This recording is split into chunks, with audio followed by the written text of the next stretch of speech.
ꯇꯣꯉꯥꯟꯕ Facebook account amasung page-singda thagalarakpa post khara mayamda share tawjarake. Ahanbada Arambai Tengolgi Robin Mangang Khwairpurna thagalakpa post amakhak share tawjage. Ngarang Chirangda unakhiba CRPF ki official team na thamlakpa yam kanba wafamsi atai nate makhoigi oiba company ani cookie leiba jagada ama maitai leiba jagada ama lei aduna mathaktagi cookie na kapaklasu makhoina khut hangani makhadagi maitai na kapaklasu makha Kangbuna khut hangani makhoi bias naina thabak tawroi safety and security gi damak mayam gi welfare gi damak lakpani aduna thabak ama tawbada cooperation amadi coordination phajana lainasi pau toina faunasi haiba wafam sina priority oina thamlaki aina su khumi cookie na akanba attack tawraklaga mafam sida leiriba AT na kaidonungda phammaga yengduna di leithokloi soiduna khut hangani tawbatabu nakhoida information di share tawjaramge haiduna khumki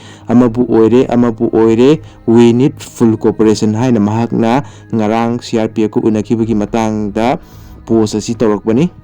Makha chatharakpada Malem Khomba Mangang haina leiba Facebook account aduna thagalakpa post ama muk share tawjage ngasidi pukning yamna nungsiba ama thengnari photo sida uriba yum asida mi manga leihawi laifam chafam yamna nungai haudre yengbada thamoi aduki matik nungai jade aduna Arambai Tengol Unit 42 Sagolmagi advisor Seitar Barta Singtham amadi ai isamak yauna angamba mateng pangjagani haina thajaba thamlamni Arambai di miyam gini miyam na thina nganglabasu angamba mateng di pangkhini amadi miyam nasu mateng tawbiu haina mahakna photo ga loinena share tawrakli Atopa post amada san konjengbam haina leiriba Facebook account aduna thagalakpa post ama muk share tawjage thangmai banchairau sing mahadeva khubam manakta chingkarakpa iyamba ama nandabadai khong fracture oigiduna chatpa yaduna leirambadagi aikhoigi ichil inau sing sajel tawba chatlubada thengnajabadagi iyamba bu aikhoigi tengoloi singna angamba pangal losing season aduna angamba mateng tawjarami kilometer ahum mari mukti makhada puthajara aga ambulance ta sinajakre haina mahakna video amaga loinena share tawrakli adubu video adudi hapsadre Makha chatharakpada Arambai Tengolgi Robin Mangang Khwairakpam Public Relation Officer Arambai Tengol General Headquarter JHQ Imphal na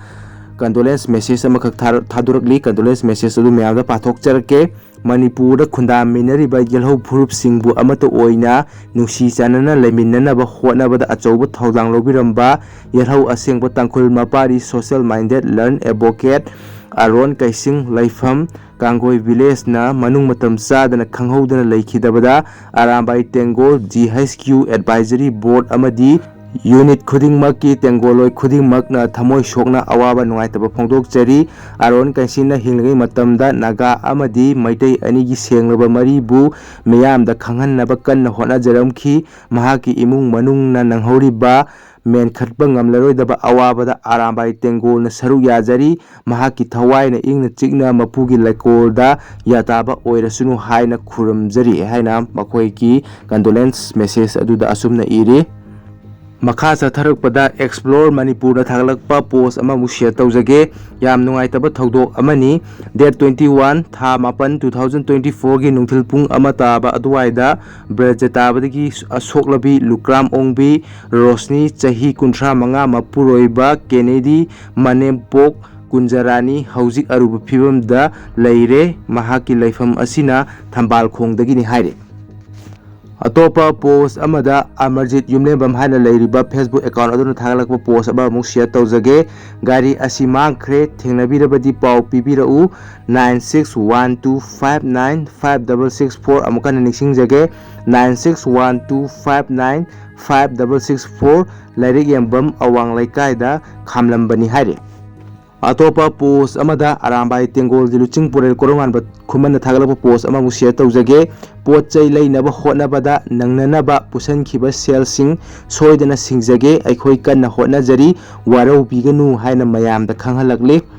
अतोपा post अमदा N Yaipha Meitei हन लेरिबा Facebook account अदुना थागलकपा post अमा मुक share तौजगे आई इसामा cookie सिंगना आइगी इयुम मैना तुमना थाबिख्रबा अमनी इयुमदा चंगबा फाव ngamde अदुबु ngasi फाव आई वारे हाइदे मैते मचा अमा ओइना वाइ हाइबा वाइसी हाइरकनु याम इकाय जब चाना थेंगनगनी लान माइ पाक थ्रिफाव दुकानदार खरा बिजनेस तौबा नोइ खरना दुकान पोत सितबाई बिजनेस पैसा फंगदबाई वाइ हाइरबरा खंगद्रे हाइना महाकना पेंदबा फोंदुरगली हाइबदी महाकी युम मै थाखिबा अदुगा मैतै सिंगना लानफमदा चंगदुना वारिबा असि कैमता खंगबी उदबीदबा अदुबु नुआइतबा फोंदुपु ओइना महाकना पोस्ट असि थागलकपनी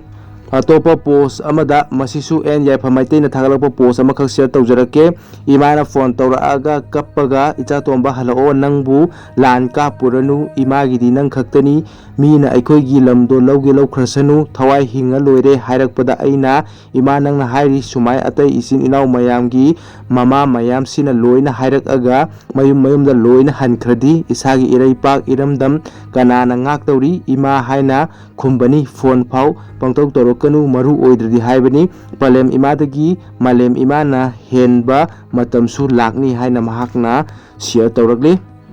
मखा चथरकपदा लिसिप्रिया कांगुजमना इंस्टाग्राम थागलकपा पोस्ट अमा मुक शेयर तौजगे कुकी सिंगना यामना फजना अइंगोंदा टारगेट तौरे हौजिक डियर ITLF नोइगी प्रेस नोट 100 का अंगांग सही 12 अइना वही अमा ngangbगा अइगी वही अमना मीडिया सिंगना हेना लुमना लौई हाइबसी कावगनु नोइदी सुंकी की देहे अइदी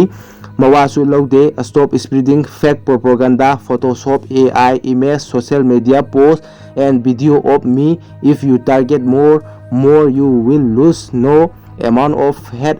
can silence my voice stop bombing Manipur India now save Manipur haina mahakna share tawragli Lucipriya gi photo video sizinaraga ITLF na Lucipriya sida ba khotar gi matang dani mahakna share tawragli ba ase ngasi gidi matang sida video si losinjarage channel sibu nusibiduna subscribe tawsan view channel asi 50k yogoda ba yamsilaktre maramaduna subscribe tawdriba isinlina singna subscribe tawsan biduna 50k yogoda mateng pangbiu haina nonukna haijari thank you